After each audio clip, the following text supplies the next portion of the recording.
Na četvrtom mestu gruvanja top liste gledali ste Keckeca i Acid Folk Orkestra, stvar 6 momaka, a sada nešto potpuno drugačije, jedan od najboljih predstavnika nove domaće heavy metal scene, beogradski bend Nadimač.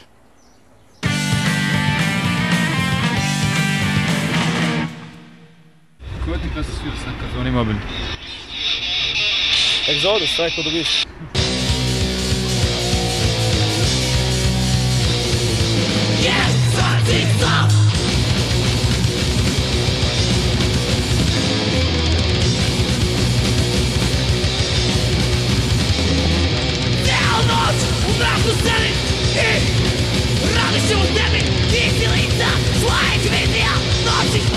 Zašto baš ovaj muzički žanr?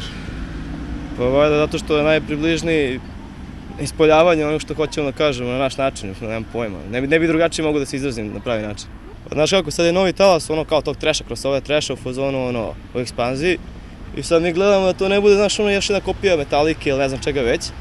Nego, ono, uneseš svoj, ono, neki svoj pečat, razumeš, prosto ubaciš nešto što voliš drugo, tipa agresivno, ono, crossover, trash, hardcore, razumeš, tako nešto, punk, ono. Udice, ali sviramo trash, znaš, nismo ono plagijat.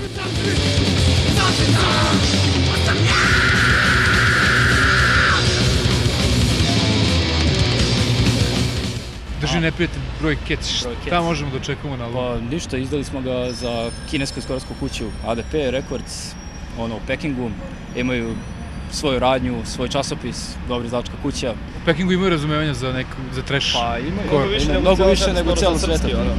A i veliko je tržište. Snimili smo album za samo 2 dana i za veoma mali, buče se sve pare, ali i muzika za sve pare. Kakva je trashcore scena u Beogradu? Pa počelo je da se razvija, ima dosta bendova sad mladih koji sviraju trash metal i napreduje. Biće dobro.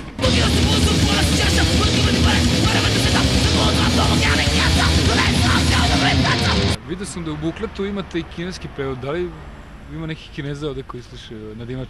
Pa on živi u bloku 70 preko puta, pa ne znam da ih ima, ne javljaju mi se na ulici, ne javljaju se ni ja njima, ali sigurno su veliki fanovi, ono. Sve blok 70 samo za mene navija, ono. Koliko ima smeha i koliko ima sarkazma i povezan je taj neki, kako bih rekao, humor sa ovom vrstom muzike? Pa to ti je ona fora, znaš, to god ti je nešto ono u životu mučno da jednostavno ne možeš više, znaš, da sečeš mene, nego jednostavno, brate, znaš, ono, kao, udri brigu na veselje, taj fazon, ali ne ono, znaš, kao, sad meni kao u životu sranje, smem da kažem sranje, sranje u životu, razumeš, sad ću da pevam, razumeš, o, ne znam, cveću i da bežim u neki svet, razumeš, ono, nego jednostavno sve to loše što vidiš ti udariš po sarkazmu, znaš, crni humor i to, brati, kad ljudi to čuju, jednostavno ne mogu da budu ono, kao da ne razumeju, jer ko u našoj situaciji ima da razume, ima da mu bude super, znaš.